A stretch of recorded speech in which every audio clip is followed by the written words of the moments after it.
যুগমায়া কৃষ্ণ লীলায় সহায়তা করেন। ওই যুগমায়ার আরাধনা করে ব্রজ গোপিকারা স্নান করতে গিয়েছে। এক একজনের বয়স কত গো মা? 7 বছরের কম। আজকে সিরিয়ালে যে সকল কৃষ্ণ লীলা দেখায়, আমাদের গোস্বামী গণের সিদ্ধান্ত, কেউ যদি যুগল মিলন দেখায় সেজে বুঝে, সেই ছেলেটার বয়স হতে হবে 9 বছরের কম, মেয়েটার বয়স হতে হবে 7 বছরের কম।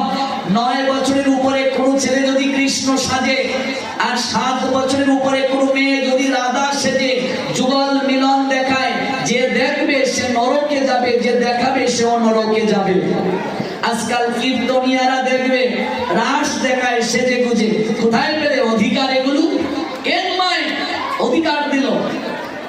বিড়ি টান দাও, করিম চাচার দোকান থেকে ডিমের মামলেট খেয়ে সে কীর্তনে উঠো, প্রস্রাব করে জল নেও না, রাত্রে কীর্তনে উঠো, স্নানটা না করে তিলক রেডিমেড টান দিয়ে এসে উঠে দাও, আবার সেজে গুজে রাস দেখাও। কে দিয়েছে তোমায় অধিকার? অধিকারটা কে দিল তোমায়? সিরিয়ালে যে কৃষ্ণ লীলা দেখানো হচ্ছে, সেখানে রাধারানীর বয়স কি 7-এর উপরে না নিচে? যুবতী রাধা, কৃষ্ণের বয়স 9-এর নিচে না উপরে? আজকাল কেউ প্রতিবাদ